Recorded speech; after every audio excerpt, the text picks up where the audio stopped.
Hello beautiful people and welcome to another video. With this little sideboard, I did not expect what I found underneath the paint. The way I think about painted furniture, just do whatever you like, I don't mind. But when you see what's under this paint, you'll be shocked. The reason it looks like it's half finished is because I bought it off Facebook Marketplace from a person who was planning on making it over, but I think they just gave up halfway through.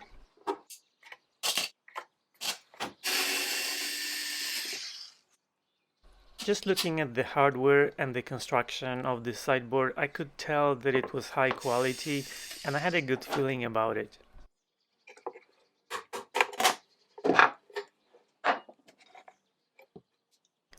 As it's typically the case with this style of furniture, it was covered in veneer, so I decided to use a stripper to make sure I would not damage it any further in case there was any damage already, like in here. I'm not sure if I'll replace this or not. We'll see.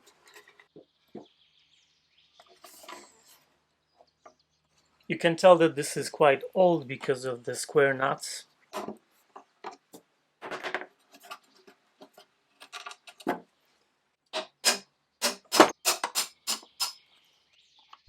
As always, I started by taking everything apart. This allows me to have a good look and see how this was made, but also makes it much easier to actually work on it.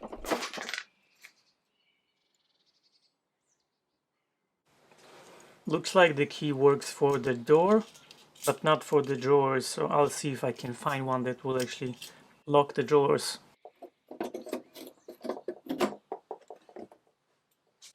It's much easier to clean the drawers if you take the bottoms out.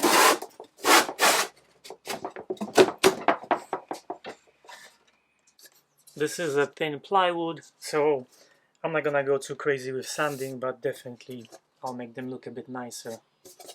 There are some small cracks that I'll fix right now, and I won't need to worry about it later.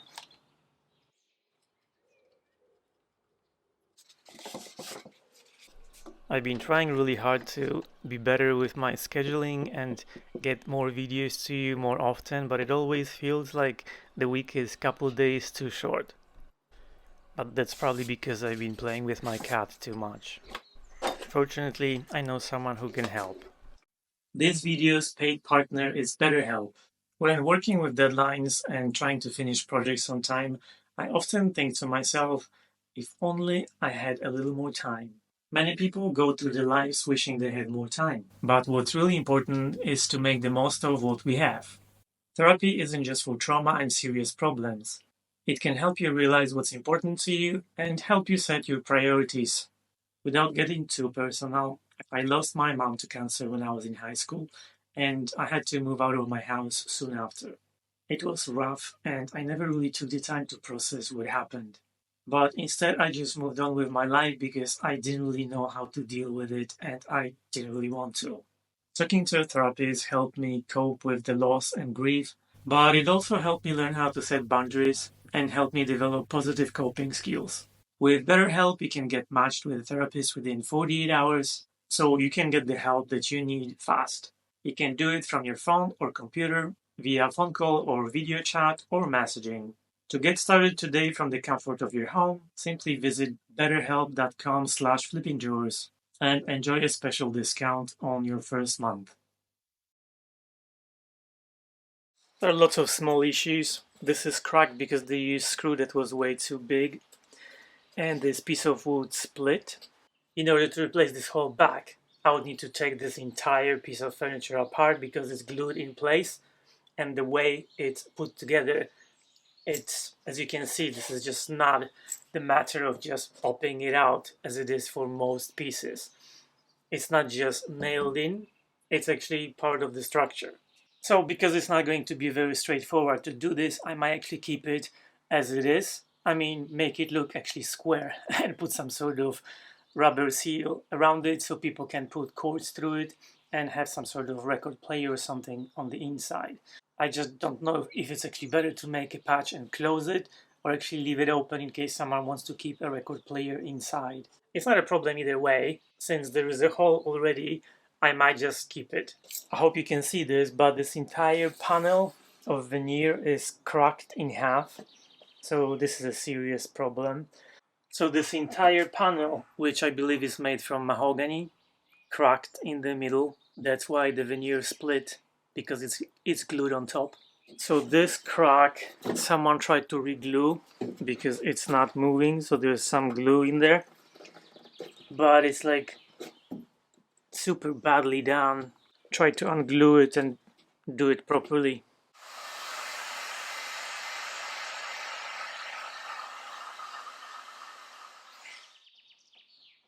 That was actually pretty straightforward. I simply warmed up the glue and I was able to remove that piece of wood.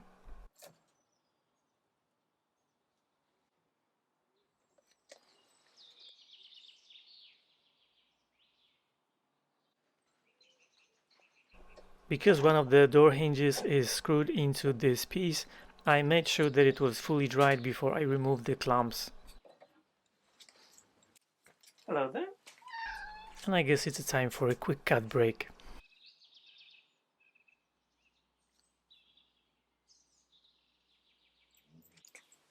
So there should be a small piece of metal that protects this hole, and I'm afraid it's gonna be a bit tricky to find something like that, so I'm just gonna make it. And I will, but later in the video. Right now I'm gonna strip the paint from the doors.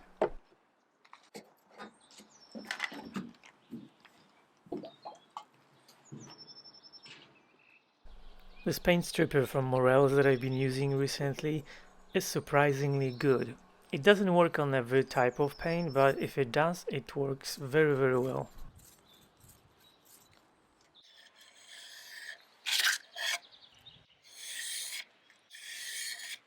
It's always very satisfying when the paint comes off easily. As I was taking the paint off, I could not believe my eyes. There was a beautiful walnut barrel veneer underneath. Just look at this grain. I'm not even done with it. I just put some white spirit on it to see what it looks like. And it's just so beautiful.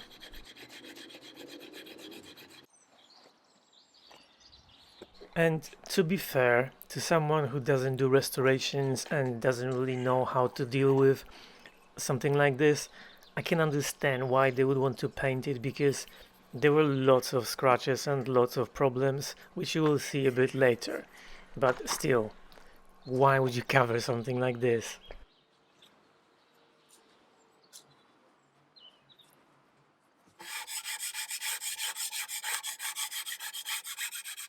The insides of the doors looked pretty bad and they were very tired, so I removed the varnish as well and cleaned it up with white spirit.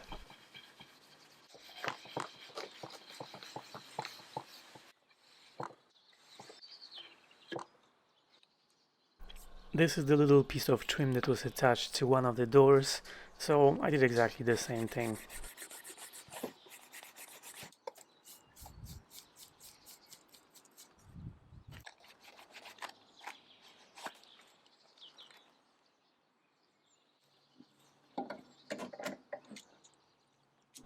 Next day, when the glue was dry, I removed the clamps and it was looking pretty nice.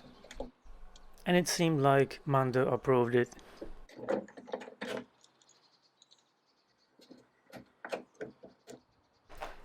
And then I used the stripper to remove the paint from the top and the sides, exactly the same way as I did on the doors.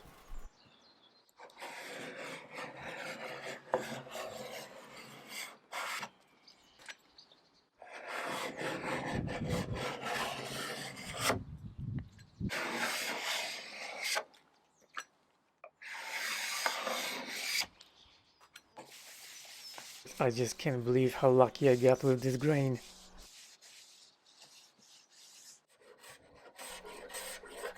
The bits that I'm scraping right now, those are solid wood, so I don't need to be very careful.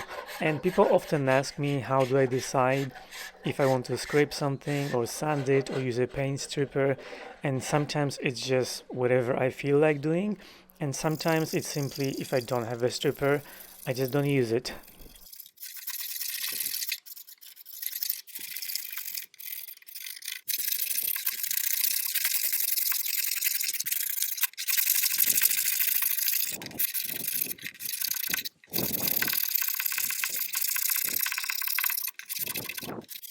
If you remember, there was a huge crack in the veneer, so that's why I just left it, and now I'm scraping it, but even though it's sped up, I was very careful.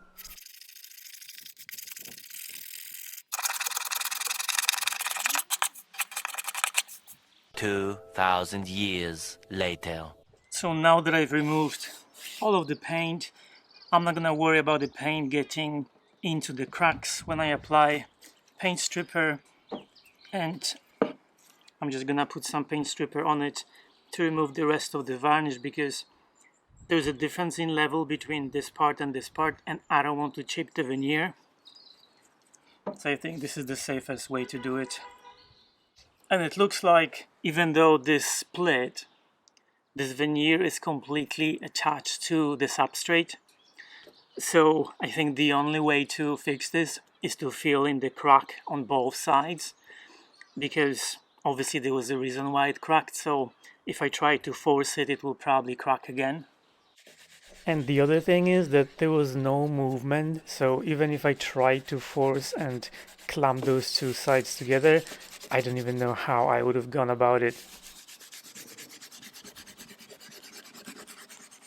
I don't know if you can see this, but there's lots of dings and there is paint inside, so I'm gonna use some steam and my iron to try and raise the grain so I can sand it flat and get rid of the paint. This is solid wood, so this should be pretty straightforward.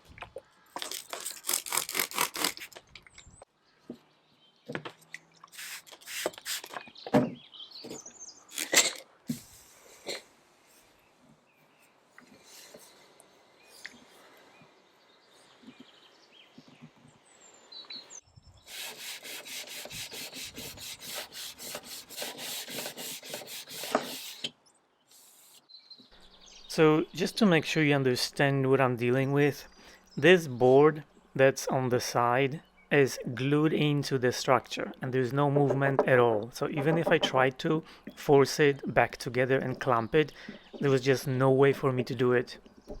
But the good thing is that it doesn't really affect the strength of the structure, so it doesn't really matter.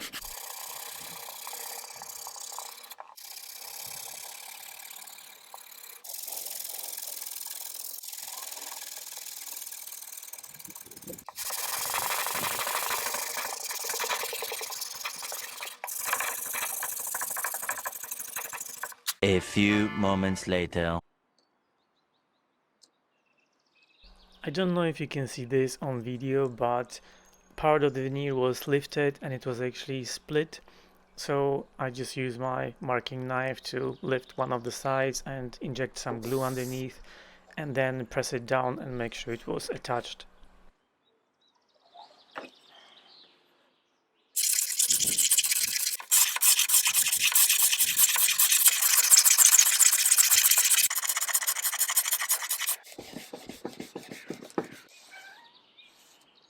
Hello? Do you want to say hello to my friends on YouTube?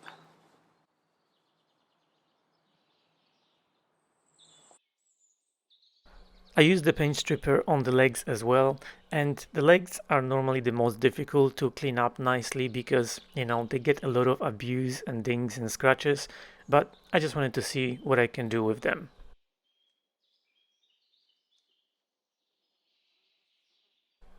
I was actually pretty happy with the result, but because the wood was really light in color, all the stains and imperfections were really showing, and I knew I had to stain them or do something with them.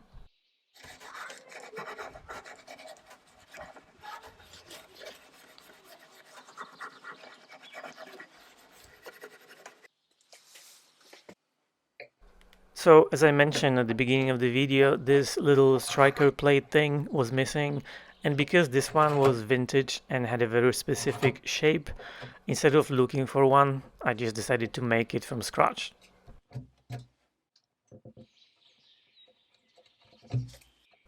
And I'm not gonna explain what I'm doing because you can see that, but the reason I'm shaving off a little bit and making a notch is because I don't want the piece of metal to sit on top of that board.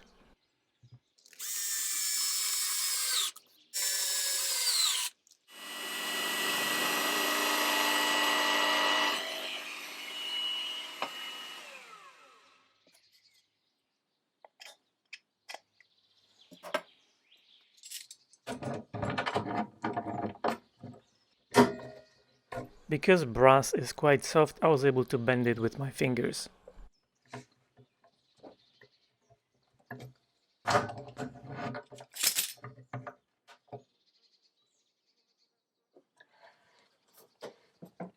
I couldn't cut it with my teeth though, so I needed a little saw thingy.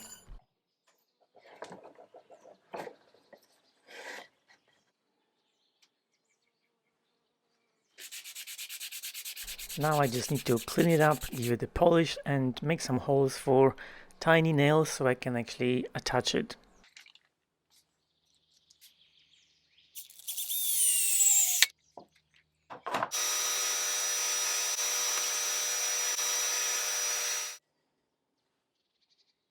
And what do you know? I made a little brass striker blade thingy.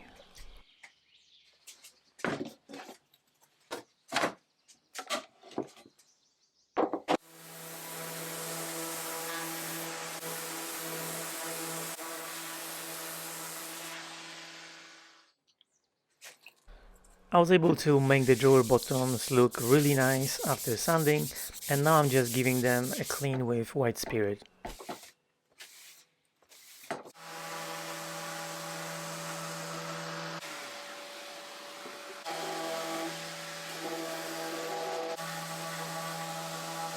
I'm just going to use some wood filler that's basically in the lightest color that's in here, and then I will try to color match the pattern and see how that goes. This is my best chance of getting this right because I don't have any veneer that's remotely like this, and it's going to be less visible if I fix it with wood filler than if I make a little patch.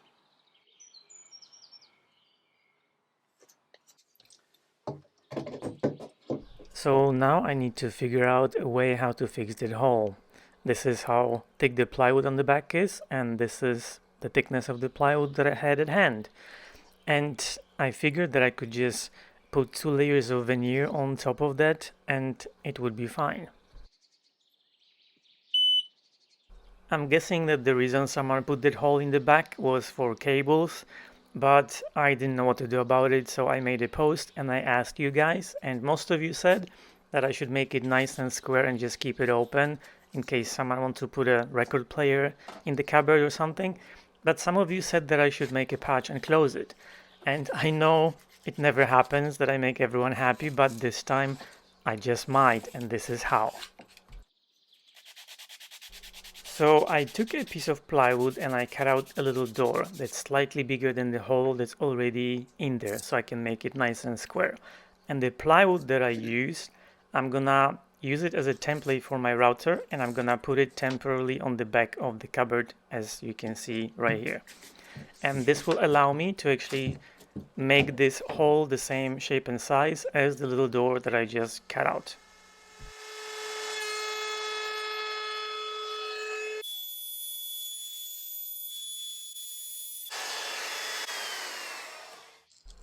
I think now you can see what I was talking about. And this way I was able to get a really nice tight fit, but I'm not going to make a patch, I'm gonna make a little door.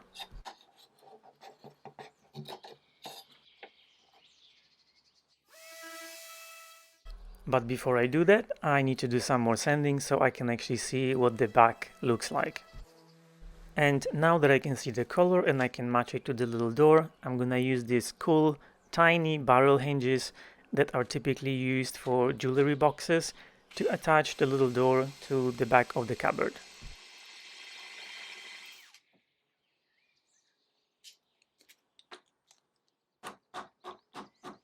In case you're wondering, I had to do a little sanding on one end of this little door just to allow for the space that the hinges needed, and this is the contraption that I used to make the holes in the back of the cupboard, because there was not a lot of space and I couldn't use my regular drill.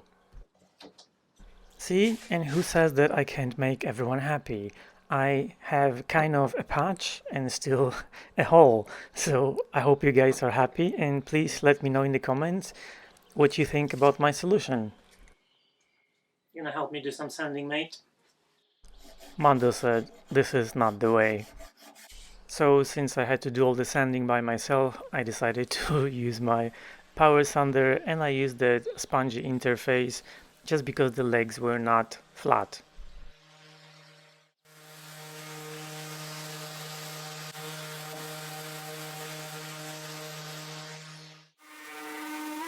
And let's not forget about the bottom.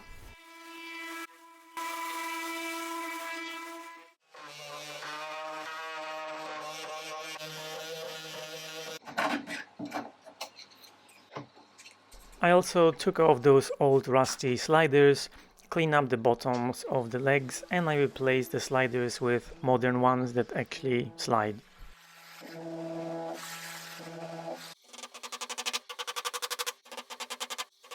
Just like that.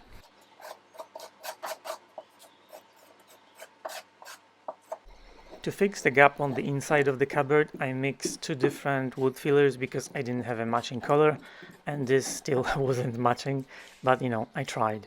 I will do some color correction later on and it will actually look good.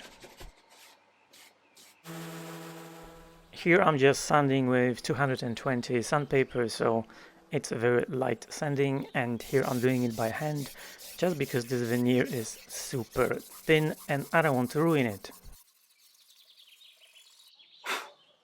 I might have mentioned that there were literally like 100 little dings in the top and other places. So in order to fix this, because I couldn't do a lot of sanding, I used an iron, some moisture and a little towel thingy to hopefully raise the grain and sand it flat.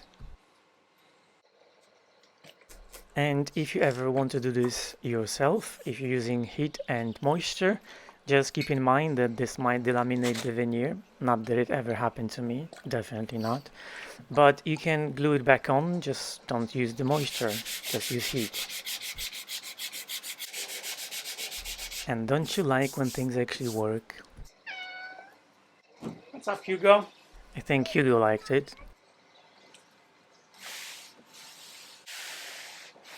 And look at this beautiful grain. It just looks delicious. Whether it was paint or mineral deposits, there were lots of white spots, so I used my dental tool and tried to pick as many of them out as possible. A few moments later. Because the inside was really scratched and the only way to fix it was to just remove the varnish and start from scratch, so that's what I did.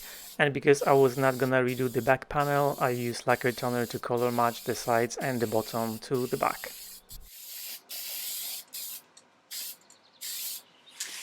And I also did that to the little door.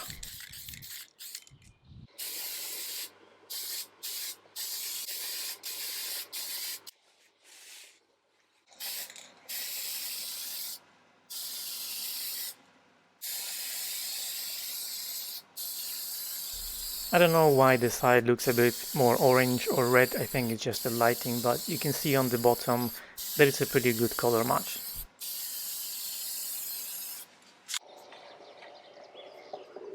Because there was already a plaque on the back of this cabinet, I decided to put my logo on the little door that I made.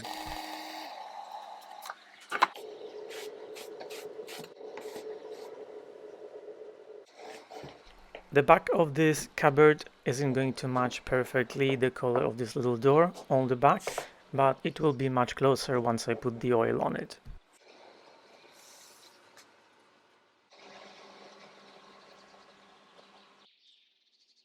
This is hard wax oil from Morel's, and there is no tinter in it. This is just the natural color of the oil.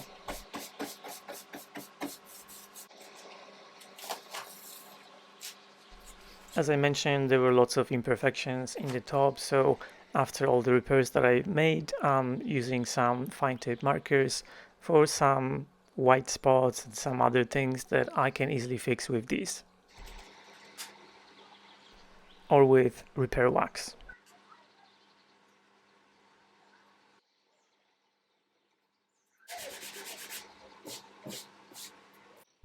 The drawer fronts were the most tricky to fix But after sanding the wood filler, I used different colors of those markers to try and match the grain pattern, and it looked okay.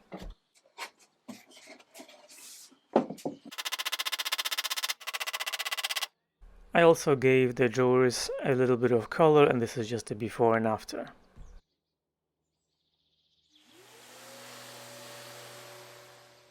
After sanding, I used colored lacquer on the insides of the doors because that's pretty much what was on them to begin with.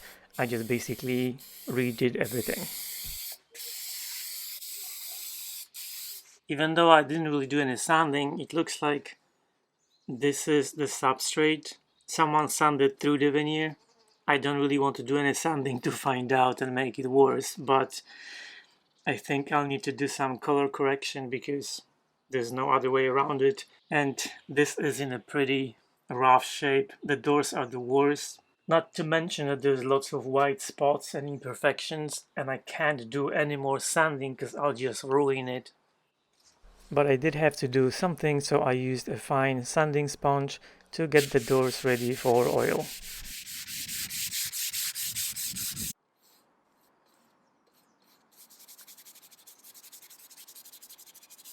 And I don't know what it was, but it doesn't look like someone sanded through the veneer. It looked really odd though, so I was really worried, but after I put the oil on, it actually looked okay.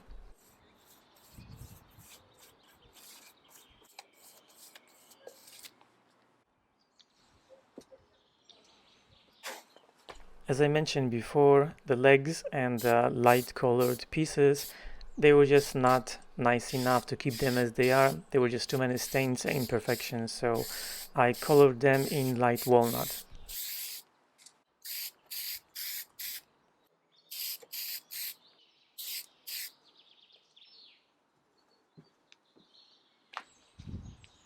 And I think Mando was annoyed because I wasn't paying attention to him, so he threw a piece of moss at me. And now is my favorite time when I can apply the oil to the main parts of the cupboard, and it's just all coming together and looking amazing, and I'm very pleased with it. And it's also a good time to say thank you to all of you for supporting my channel, and especially to my channel members. You guys are awesome. If you don't follow me on Facebook and Instagram, I make all sorts of posts that I don't make on YouTube just because there is no YouTube stories anymore, so I just do those on Instagram usually. If you guys want to support me, you can like and comment because that helps a lot, but obviously you can buy me a coffee or you can hit the super thanks button and I will really appreciate it. Thank you.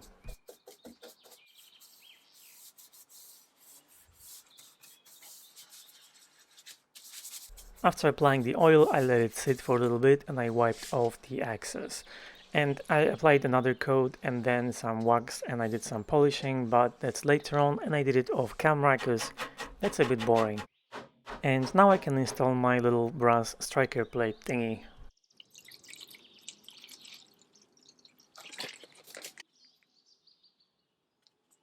To clean the rest of the hardware, which was mostly brass, I used a mixture of vinegar and barkeeper's friend.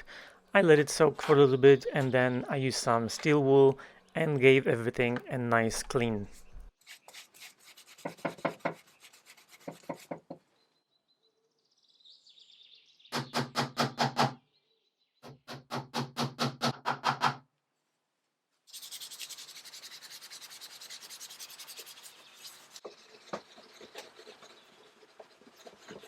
The great thing about brass hardware is that even if it looks terrible, you can clean it really nicely with a little bit of elbow grease.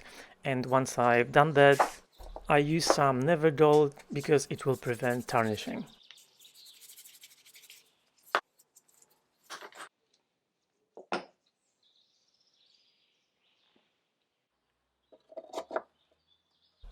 I installed the locks and all the hardware and I put everything back together. There was a cheap magnetic catch installed on the door, so I replaced it with a really fancy brass one, and you will see it at the end of the video.